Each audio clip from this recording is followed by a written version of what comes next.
Assalamu alaikum. I welcome you all to my new lecture on correlation analysis. In our today's lecture, we will be able to understand Karl Pearson's coefficient of correlation. I hope you all are well. As usual, the language of my video lecture will be in Bengali, as it is actually targeted to the viewers whose native language is Bengali. তো আসুন আমরা আমাদের correlation অ্যানালাইসিসের third ক্লাসটা শুরু করতে যাই। আমরা এর আগেই কোরিলেশন অ্যানালাইসিস নিয়ে দুটো ক্লাস করে ফেলেছি। সেখানে আমরা কোরিলেশন অ্যানালাইসিসের যে বেসিক জিনিসগুলো তা আলোচনা করে নিয়েছিলাম। What was correlation analysis, what is coefficient of correlation, significance of the study of correlation এবং টাইপস অফ কোরিলেশনের মধ্যে আমরা পজিটিভ এবং নেগেটিভ কোরিলেশন, সিম্পল, পার্শিয়াল ও মাল্টিপল কোরিলেশন আর লিনিয়ার এবং নন লিনিয়ার কোরিলেশনও আলোচনা করেছিলাম। দ্বিতীয় ক্লাসে আমরা কোরিলেশনের মেথড আলোচনা করেছিলাম, তার মধ্যে স্ক্যাটার ডায়াগ্রাম মেথডটাই আমরা ইন ডিটেলসে দেখেছিলাম। আজকে তৃতীয় ক্লাসে আমরা যেটা করতে যাচ্ছি সেটা হলো Karl Pearson's coefficient of correlation. So correlation বলতে আমরা যেটা বুঝেছিলাম সেটা ছিল an analysis of the covariation of two or more variables. I repeat, correlation was an analysis of the covariation of two or more variables, অর্থাৎ the statistical tools with the help of which the relationships between two or more variables can be studied is known as correlation. আমরা এর মধ্যে উদাহরণ দিয়েছিলাম কিছু, যেমন বলেছিলাম family income যদি আমাদের অনেক বেশি বেড়ে যায় তখন হয়তো বা আমাদের লাক্সারি আইটেমের উপর এক্সপেন্ডিচারটা বেড়ে যেতে পারে। ওকে, তাহলে আমরা বলতে পারি যে ফ্যামিলি ইনকাম সাথে লাক্সারি আইটেমের এক্সপেন্ডিচারটা কোরিলেটেড। আবার যদি কখনো কোনো কিছুর দাম বেড়ে যায় তখন চাহিদাটা কমে যায়, দাম কমে গেলে চাহিদা বেড়ে যায়, কিংবা বৃষ্টিপাতের সাথে ফসল উৎপাদনের একটা কোরিলেশন থাকতে পারে। এই ধরনের রিলেশনশিপগুলো যখন আমরা স্টাডি করি, যখন দুই বা ততোধিক রিলেশনশিপ নিয়ে আমরা স্টাডি করি, তখন আমরা সেটাকে বলছি correlation. Okay, so an analysis of the covariation of two or more variables is usually known as correlation. আসুন আমরা কার্ল পিয়ারসনের আজকে কোএফিশিয়েন্ট অফ কোরিলেশনটা দেখি। Of the several mathematical methods of measuring correlation, the Karl Pearson's method, popularly known as Pearsonian coefficient of correlation. I repeat, it is known as Pearsonian coefficient of correlation. It is most widely used in practice. এটাই আসলে maximum ক্ষেত্রে আমরা ব্যবহার করি। আমরা যখন যে কোনো একটা টুলস ইউজ করি, যেমন ম্যাক্সিমাম ক্ষেত্রে আমরা যদি ধরুন আমরা statistical package for social science যদি আমরা দেখি, SPSS ইউজ করি, অ্যামোজ ইউজ করি, যেখানে যেটা করি না কেন, আমরা যখনই রিগ্রেশন অ্যানালাইসিস করতে যাই বা কজ অ্যান্ড ইফেক্ট অ্যানালাইসিস করতে যাই, তার পূর্বে আমাকে পূর্ব শর্তই থাকে is there any correlation between those variables or not. Okay, so কোরিলেশনটার মাধ্যমে আমরা যেটা দেখি যে দ্য রিলেশনশিপের ডিগ্রিটা কেমন, ডিরেকশনটা কেমন, এটুকু দেখি। বাট এক ইউনিট পরিবর্তনের ফলে, এক ইউনিট ইন্ডিপেন্ডেন্ট ভেরিয়েবলের পরিবর্তনের ফলে ডিপেন্ডেন্ট ভেরিয়েবলের কী পরিমাণ পরিবর্তন হয় সেটা কিন্তু আমরা এই কোরিলেশন অ্যানালাইসিসে দেখতে পারি না। সেটা দেখার জন্য আমাকে রিগ্রেশন অ্যানালাইসিস শিখতে হয়। যাই হোক, তো রিগ্রেশন অ্যানালাইসিসের প্রায়র স্টেপটাই হলো আমাদের কোরিলেশন অ্যানালাইসিস। তো আসুন আমরা দেখি আজকে কোএফিশিয়েন্ট অফ কোরিলেশনটা। Coefficient of correlation is denoted by the symbol R. আমরা আর দ্বারা এই কোএফিশিয়েন্ট অফ কোরিলেশনকে প্রকাশ করে থাকি। It is one of the very few symbols that is used universally for describing the degree and direction of relationship between two variables. Okay, so এখানে এই আর এর মাধ্যমে আমরা কিন্তু কোরিলেশনের ডিগ্রি এবং ডিরেকশন দুটোকেই প্রকাশ করে থাকি। দুইটা ভেরিয়েবলের মধ্যেকার যদি কোরিলেশন মান প্রকাশ করি, সেক্ষেত্রে যদি এদের মানটা আর এর মানটা পজিটিভ আসে, অর্থাৎ +1 অর <1 আসে, যেটা কিনা পজিটিভ, তাহলে আমরা বলবো এটাকে there is a positive correlation. আবার 1 এর মানটা যদি ধরুন সাপোজ 0.7 অ্যাবাভ থাকে, 0.8 অ্যাবাভ থাকে, তখন আমরা বলবো there is a high degree of correlation. So মানের উপর ডিপেন্ড করে 1 0 to 1 আমরা যে 0.01 থেকে শুরু করে 1 পর্যন্ত যে মানটা, এটাকে আমরা বলছি ডিগ্রি অফ কোরিলেশন। আবার এর মধ্যে যদি মানটা পজিটিভ প্লাস হয় বা পজিটিভ সাইন হয়, তাহলে আমরা বলবো there is a positive direction অথবা পজিটিভ কোরিলেশন। আর যদি নেগেটিভ সাইন হয়, ধরুন -7 পয়েন্ট সামথিং, তাহলে ওটাকে আমরা বলবো negative correlation. So if the two variables under study are X and Y, যদি আমরা এক্স এবং ওয়াই দুটো ভেরিয়েবল নিয়ে থাকি, যেমন বলেছিলাম আমি, ধরুন সেলস এবং এক্সপেন্ডিচার। ওকে, সেলস এবং এক্সপেন্ডিচার, কখনো কখনো আমরা যেটা দেখতে পারি যে যখনই আমরা ভ্যালু অ্যাড করি, সেলসের ভ্যালু যখন যত বেশি অ্যাড হয়, তত আমার কস্ট অন সেলসটা বেড়ে যায়। আমরা সেটা একটা অঙ্কের মাধ্যমে একটু পরেই দেখব। আপাতত আমরা দুটো ভেরিয়েবল নিচ্ছি। ধরুন আমি বলছি যে সেলস যত আমার বাড়তে থাকে তত আমার সেলসের উপরে যে cost of sales, cost of expenditure সেটা বাড়তে থাকে। তাহলে সেখানের মধ্যে আমরা দেখব এক্স এবং ওয়াই, একটা হবে ইন্ডিপেন্ডেন্ট ভেরিয়েবল, একটা হবে ডিপেন্ডেন্ট ভেরিয়েবল।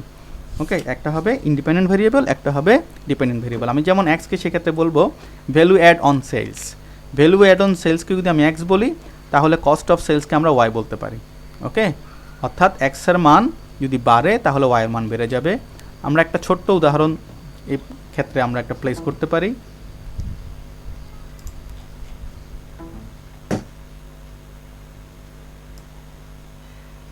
দেখুন, আমরা আমাদের মার্কেটিং ম্যানেজমেন্ট বই থেকে একটা ছোট্ট উদাহরণ দিতে পারি, আশা করি আমরা সবাই বুঝবো। ভেরি সিম্পল জিনিস। দেখুন, value add on sales, value add of sales, cost per transaction, cost per sales transaction. দেখুন, internet, telemarketing, retail store, distributors, value added partner, sales force, এগুলো সবগুলোই হলো আমাদের মিডলম্যান বা চ্যানেল ইন্টারমিডিয়ারিজ, যাদের মাধ্যমে আমরা আমাদের পণ্যটাকে ম্যানুফ্যাকচারারের কাছ থেকে আলটিমেট কনজিউমারের কাছে ডিস্ট্রিবিউটর, ডিলার, হোলসেলার, রিটেলারের থ্রু দিয়ে পৌঁছে থাকি। খেয়াল করে দেখুন, টপে আছে সেলস ফোর্স। সেলস ফোর্সের মাধ্যমে ভ্যালু অ্যাড অফ সেলস সবচেয়ে বেশি হয়, কিন্তু কস্ট পার ট্রানজ্যাকশন অর্থাৎ ওদের স্যালারি, ওদের ইনসেন্টিভস, ওদের প্রতিটা জিনিস কিন্তু এগুলো অনেক বাড়তি লাগে। আবার দেখুন, সবচেয়ে কম খরচে আমার সেলটা হয় ইন্টারনেটের মাধ্যমে।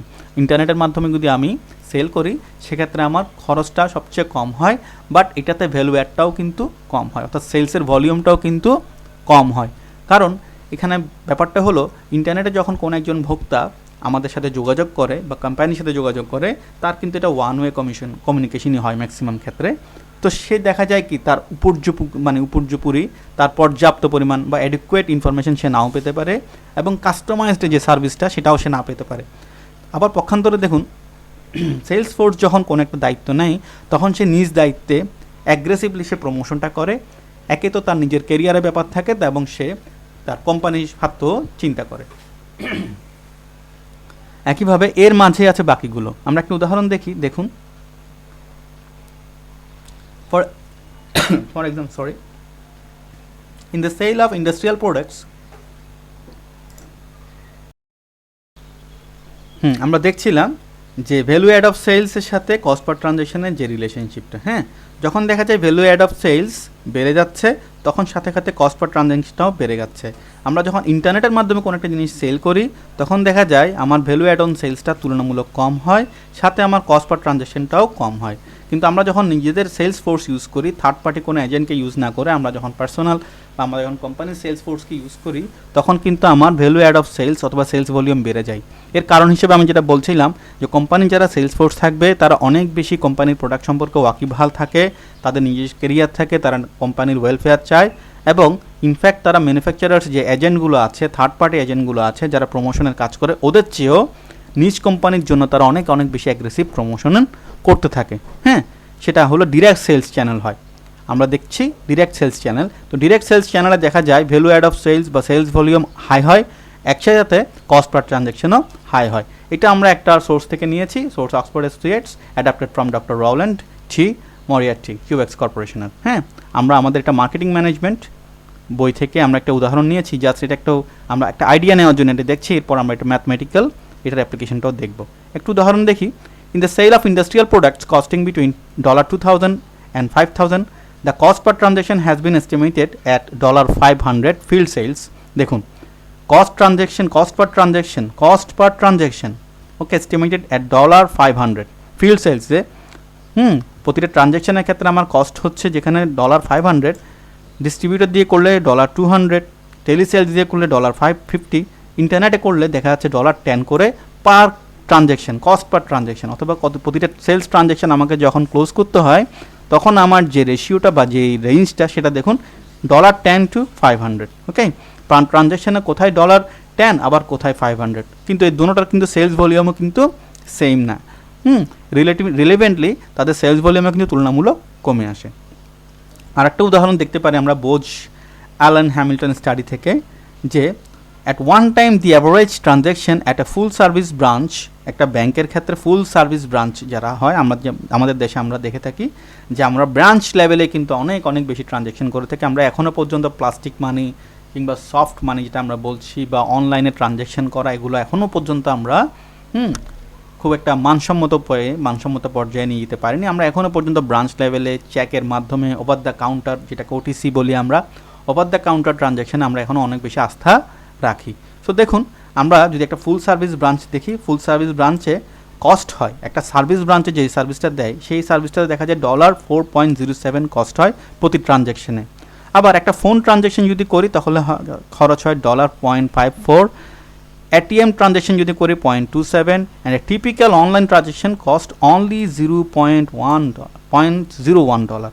তাহলে দেখুন, একটা ফুল সার্ভিস ব্রাঞ্চ মেনটেন করতে গেলে তখন আমার ট্রানজ্যাকশানে আমার কস্ট পড়ে $4.07, অথচ এই একই ট্রানজ্যাকশনটা আমরা যখন টিপিক্যালি অনলাইনে করি তখন দেখা যায় কি এটা $0.01 হয়ে যায়। ওকে, so ultimately sellers try to replace high cost channels with low cost channels as long as the value added per sale is sufficient। যখন তাদের ভ্যালু অ্যাডেড পার সেলটা বেড়ে যায় বা যখন ভালো হয়ে যায় তখন কিন্তু তারা লো কস্ট চ্যানেলেই চলে আসে। sellers try to replace high cost channels with low cost channel as long as the value added per sale is sufficient। যখন তাদের ভ্যালু অ্যাডেড পার সেল সাফিসিয়েন্ট হয়ে যায় তখন কিন্তু তারা আবার রিভার্স করে। এনিওয়েজ, আমরা এখানে জাস্ট রিলেশনটা দেখলাম, এটা থিওরিটিক্যালি একটা রিলেশন দেখলাম, যদিও এটার ম্যাথমেটিক্যাল ব্যাকগ্রাউন্ড অবশ্যই আছে। আমরা জাস্ট থিওরিটি একটু জেনে নিলাম যে ভ্যালু অ্যাডেড সেলের সাথে কস্ট পার ট্রানজ্যাকশনের একটা সম্পর্ক আছে। ওকে, সো আসুন আমরা এটার ম্যাথমেটিক্যাল একটা অ্যাপ্লিকেশন দেখি।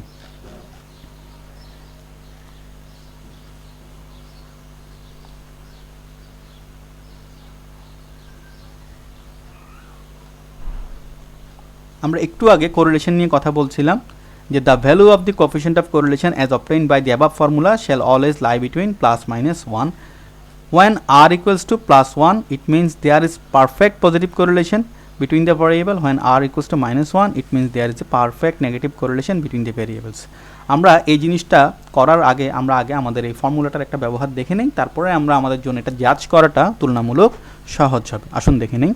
দেখুন, আমরা একটু আগে যেই সেলস ভলিউমের সাথে ভ্যালু অ্যাড অফ সেলসের সাথে কস্ট পার সেলস ট্রানজ্যাকশন যে রিলেশনটা দেখেছি সেটাকে আমরা এখন একটা ম্যাথমেটিক্যাল উদাহরণের মাধ্যমে আমাদের বই থেকে আমরা উদাহরণ হিসেবে দিচ্ছি। দেখুন, find correlation coefficient between the sales and expenses from the data given below.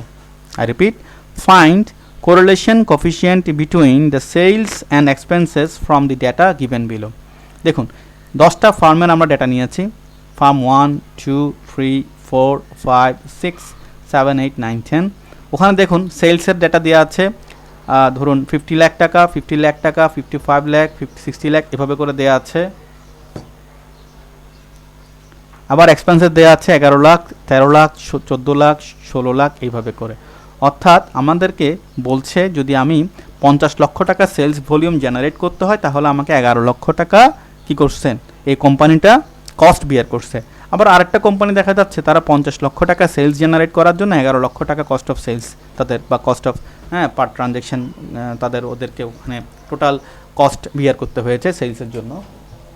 আবার আরেকটা কোম্পানি 55 লাখ টাকা সেলস জেনারেট করার জন্য 14 লাখ টাকা তাদেরকে সেলসের এক্সপেন্ডিচার বিয়ার করতে হয়েছে। এইভাবে রেসপেক্টিভলি দেওয়া আছে। আমরা ওগুলোকে এখন কলাম আকারে সাজিয়ে নেই। Calculation of correlation coefficient. আসুন, ফার্ম 1, 2, 3, 4, 5, 6, 10 পর্যন্ত আসলো, যেখানে n ইকুয়ালস টু 10, তো number of firms number of sample হলো এখানে 10। আবার আসুন, সেলসের অবজারভেশন ডেটা দেওয়া আছে, এক্সপেন্ডিচারের অবজারভেশন ডেটা দেওয়া আছে। আমরা একইভাবে এখান থেকে দেখে বসালাম 50, 50, 55, 55 এগুলোকে আমরা পাশাপাশি কলাম আকারে বসালাম। দেখুন, ফার্ম 1 থেকে 10 পর্যন্ত সেলসের ভলিউমটা কী ছিল, তাদের ভ্যালু অ্যাড অফ সেলস ছিল 50 লাখ, 50 লাখ, 55 লাখ, 60 লাখ, 65 লাখ, 65 লাখ এভাবে করে বাকিটা ইন টোটাল করলে তাদের টোটাল ভলিউম 10টা ফার্মেরই টোটাল ভলিউম অফ সেলস ছিল 580 লাখ। একইভাবে আমরা যদি এক্সপেন্ডিচার দেখি, সেলসের এক্সপেন্ডিচার দেখি, কস্ট পার ট্রানজ্যাকশন বা cost of transaction sales transaction, তাহলে দেখুন দেখা যাচ্ছে ফার্ম 1 থেকে শুরু যদি করি ফার্ম 10 পর্যন্ত 11, 13, 14 lakh, 16 lakh, 16 lakh, 15 lakh, 15 lakh, 14 lakh, 13 lakh and 13 lakh. Okay, so 10টা ফার্মেরই টোটাল কস্ট অফ সেলসটা আসলো আমার 140 লাখ। আমার সেলসের এক্সপেন্ডিচার যেটা গিয়েছে সেটা ছিল 140 লাখ। ওকে, এখন দেখুন, এখন আমরা এদের দুজনের মধ্যে কোনো কোরিলেশন আছে কি না সেটাই আমরা স্টাডি করব। তো আমরা আমাদের ফর্মুলা যেটা দেখেছিলাম, আমাদের ফর্মুলা ছিল x ইকুয়ালস টু হ্যাঁ, এক্স মাইনাস এক্স বার, যেখানে এক্স হলো ইন্ডিভিজুয়াল প্রতিটা ডেটা, ওকে, প্রতিটা মান, প্রতিটা অবজারভেশন, এবং এক্স বার ছিল কোন একটা পার্টিকুলার ভেরিয়েবলের সবগুলো অবজারভেশনের যোগফলকে আমরা যদি অ্যাভারেজ করি, that means X bar equals to summation X divide by N. I repeat, summation X divide by N. দেখুন এক্স বার ইকুয়ালস টু, আমরা এখানটায় দেখতে পাচ্ছি X bar equals to summation X divided by N, summation X divided by N, that means 580 divided by N equals to 58।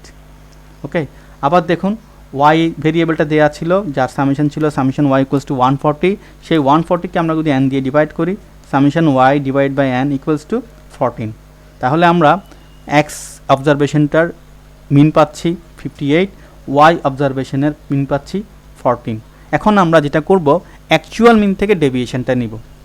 I repeat, I will take deviations from actual means, that means small letter X দিয়ে আমরা এখানে replace করছি, এখানেও কিন্তু আমরা small letter Y দিয়ে এটাকে represent করছি। আসুন X equals to X minus X bar. Okay, তাহলে দেখুন 50 মাইনাস 58 মাইনাস 8, 50 মাইনাস 58 আবার মাইনাস 8, 55 মাইনাস 58 আবার মাইনাস 3, অর্থাৎ প্রতিটা এই পুরো প্রতিটা ডেটা থেকে আমরা ইন্ডিভিজুয়ালি 58কে মাইনাস করব। তাহলে 50 minus 58 minus 8 minus 8, 55 minus 58 minus 3, 60 minus 58 plus 2, 65 minus 58 plus 7, 65 minus 58 plus 7, এইভাবে করে প্রতিটাই আমরা দেখতে পাচ্ছি 50 minus 58 again minus 8। এভাবে আমরা এক্সের এক্স মাইনাস এক্স বার থেকে আমরা ডেভিয়েশনটা, অ্যাকচুয়াল মিন থেকে ডেভিয়েশনটা পেয়ে গেছি, তা লিখে ফেললাম, এবং এই ডেভিয়েশনটা সাম করলে দেখতে পাচ্ছি 0 আসছে।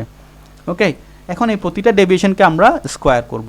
সো 8 স্কোয়ারস আর 64, 8 স্কোয়ার 64, 3 থেকে 9, 2 square 4, 7 square 49, 7 square 49, 7 square 49, 2 square 4, 2 square 4, 8 square 64। আসুন এবার আমরা ওয়াই এক্সপেন্ডিচারের ক্ষেত্রে যাই, সেলস এক্সপেন্সের ক্ষেত্রে। সেখানে আমরা আমাদের ওয়াই বার বা ওয়াইয়ের যে অ্যাকচুয়াল যে মিনটা এসেছিলো, আমরা অ্যাকচুয়াল মিনটা দেখেছি কত আসছে 14। তাহলে প্রতিবার আমরা ওয়াইয়ের প্রতিটা অবজারভেশন থেকে 14কে মাইনাস করব বা বাদ দিব বা সাবট্র্যাক্ট করব। আসুন 11 minus 14 equals to minus 3, 13 minus 14 minus 1, 14 minus 40 0, 16 minus 14 2, 2, 15 minus 14 1, 1, 14 minus 14 0 again, 13 minus 14 minus 1 minus 1। একইভাবে এই যে আমরা ওয়াই ভেরিয়েবলের জন্য অ্যাকচুয়াল মিন থেকে ডেভিয়েশনটা নিলাম, ওই ডেভিয়েশনটাকে আমরা আবার স্কোয়ার করব। তো ওয়াই স্কোয়ার করলে 3 থেকে আমরা 9, 1 square 2 square 2 square 1 square 1 square as it is. এখন আমরা ওয়াই স্কোয়ারকে যখন সামেশন করেছি, সামেশন ওয়াই স্কোয়ারের মান পেলাম 22। ওকে, এই যে ডেভিয়েশনগুলো পেয়েছিলাম ওয়াই ভেরিয়েবলের, ওই ডেভিয়েশনটাকে স্কোয়ার করলাম ওয়াই স্কোয়ার, তার সামেশন পেলাম 22। এখন আমরা দেখুন এক্স ভেরিয়েবলটার সেলসের যে ডেভিয়েশন, ওয়াইয়ের যে ডেভিয়েশন, অ্যাকচুয়াল মিন থেকে প্রতিটা ডেভিয়েশন দুটোকে আমরা মাল্টিপ্লিকেশন করব। That means X into Y. দেখুন এক্স ইন্টু ওয়াই, তাহলে 8 দিয়ে যদি 3কে গুণ করি 3 8 24, আবার 8 দিয়ে 1কে গুণ করলে 8 1 8, 3 দিয়ে 0কে গুণ করলে 0, 4 দিয়ে 2কে গুণ করলে 4, 7 2, 7 দুগুণে 14, 7 1 7 7 1 7 2 0 0 2 1 minus 2 8 1 minus 1 minus 8কে আমরা মাল্টিপ্লাই করলে প্লাস 8। এখন আমাদের এক্স ওয়াই যদি সবগুলোকে সামেশন করি, তাহলে পাচ্ছি summation X Y equals to 70। Okay, তাহলে আমরা আমাদের মানগুলো দেখে নেই। N equals to 10, summation X equals to 580, summation X small letter যেটা কিনা ডেভিয়েশন বোঝাচ্ছি 0, summation X square 360, summation Y 0, summation Y square 22, summation X Y 70। আসুন আমরা ফর্মুলাটা একটু দেখে নিই। আমরা যেটা ফর্মুলা দেখেছিলাম, দেখুন আর এর মান ছিল, আমাদের আর এর মান ছিল coefficient, coefficient equals to summation X Y divided by summation X Y divided by root over summation X square into summation Y square. আসুন আমরা মানগুলো দেখে নিই। সামেশন এক্স ওয়াই পেয়েছি আমরা 70, আবার root over summation X square পেয়েছি কত 360, সামেশন ওয়াই স্কোয়ার পেয়েছি 22, তাহলে বসিয়ে দিলাম 360 22 ওভারঅল রুট। এটাকে আমরা যখন ক্যালকুলেশনটা করি তখন আমরা ভাগ করলে যেটা পাচ্ছি 0.787, দ্যাট মিন্স আমার আর এর মান আসলো 0.787। এখন আমাদের জানার বিষয় আছে যে 0.787 দিয়ে আমরা কি বুঝি। 0.787 দিয়ে কি আমরা বলতে পারি যে আসলে এই দুজনের মধ্যে সম্পর্ক আছে, কিংবা থাকলেও এটার মাত্রা কেমন? আসুন সেটার জন্য আমরা আগে রেফারেন্সটা একটু চেক করে নিই। দেখুন, আর এর মান আমরা পেয়েছি +0.787. The value of the coefficient of correlation as obtained by the above formula shall always lie between +-1. আমরা দেখতে পেয়েছি আমাদের যে মানটা এসেছে 0.787 সেটা +-1 এর মাঝেই আছে। ইনফ্যাক্ট এটা পজিটিভ মান। যখন আর এর মান +1 হয়, it means there is perfect positive correlation between the variables. যদি আর এর মান এক্স্যাক্টলি +1 হয়, তাহলে আমরা বলবো যে দুটো ভেরিয়েবলের মধ্যে কোরিলেশনটা পজিটিভ, পারফেক্টলি পজিটিভ।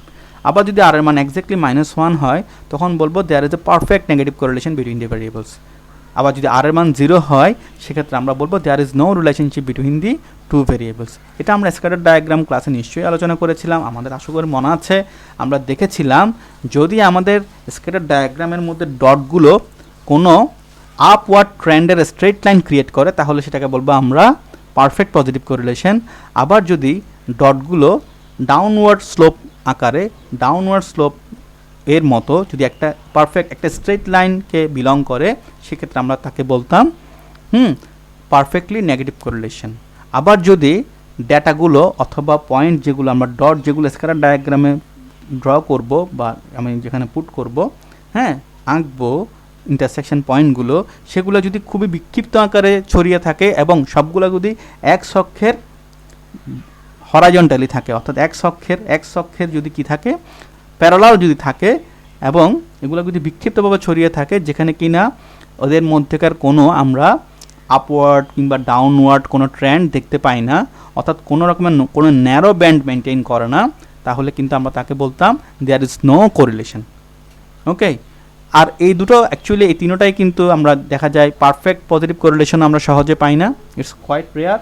আবার পারফেক্ট নেগেটিভ কোরিলেশনও পাওয়া যায় না। ম্যাক্সিমাম ক্ষেত্রে আমরা যেটা পাই, স্ক্যাটার ডায়াগ্রামে দেখেছি যে ডটগুলো যখন আমরা প্লেস করি, তখন ওখানে একটা ন্যারো ব্যান্ড মেনটেন হয়, অর্থাৎ ডটগুলোর মাঝেকার যে দূরত্বটা সেটা একটা কার্ভ আকারে, সেটা একটা স্ট্রেট লাইন আকারে আমরা কি করতে পারি, অ্যাজিউম করে নিতে পারি, বা একটা কাল্পনিক রেখা আমরা ধরে নিতে পারি। তো ওখান থেকে ওই রেখাটা যদি আমার কি হয়, আপওয়ার্ড ট্রেন্ড হয়, অর্থাৎ বাম পাশের নিচের কোণা থেকে যদি ডান পাশের উপরের কোণা পর্যন্ত হয়, তাহলে সেটাকে আমরা বলবো আপওয়ার্ড ট্রেন্ড। ওকে, আমরা যদি লোয়ার লেফট হ্যান্ড কর্নার থেকে আপার রাইট হ্যান্ড কর্নারের দিকে কোনো একটা কার্ভ দেখতে পাই, তাহলে সেটাকে আমরা বলেছিলাম কি, আপওয়ার্ড ট্রেন্ড। আবার যদি আপার লেফট হ্যান্ড কর্নার থেকে লোয়ার রাইট হ্যান্ড কর্নারের দিকে একটা কার্ভ দেখতে পাই, সেটাকে আমরা বলেছিলাম ডাউনওয়ার্ড ট্রেন্ড। বা ডাউনওয়ার্ড যদি ন্যারো ব্যান্ড দেখায়, তাহলে ওটাকে আমরা বলছিলাম negative correlation. So perfect positive correlation, perfect negative correlation যদিও আমরা পাই না তেমন একটা, কিন্তু আমরা এদের মধ্যেকার হাই, লো, মডারেট এই ধরনের রিলেশন কিন্তু আমরা সবসময় পেয়ে থাকি। আসুন আমরা পরেরটা দেখি। However, in practice such value of r as +1, -1 and 0 are rare. Okay, আমি যা বলছিলাম। So we normally get values which lie between +1 and -1, such as 0.8, -0.4. Okay, so the coefficient of correlation describes not only the magnitude of correlation but also its direction. Thus, +0.8 would mean that correlation is positive because the sign of r is positive and the magnitude of correlation is 0.8. ওকে, অর্থাৎ আমরা দেখতে পাচ্ছি 1 এর মধ্যে 0.8 মানে 80%, তাহলে আমরা বলতে পারি there is a high degree of relation, high degree of correlation. আবার যেহেতু মানটা পজিটিভ, তাহলে সেটা হবে কি, পজিটিভ কোরিলেশন, এবং এটার মানটা হবে হাই। তো 0.8 দিয়ে আমরা বলতে পারি হাই, আর প্লাস সাইন দিয়ে আমরা বলতে পারি পজিটিভ। সো যদি দুটো ভেরিয়েবলের মধ্যে কখনো এমন একটা মান আসে আর এর মান 0.8 প্লাস 0.8, তাহলে আমরা বলবো there is a high degree of positive correlation.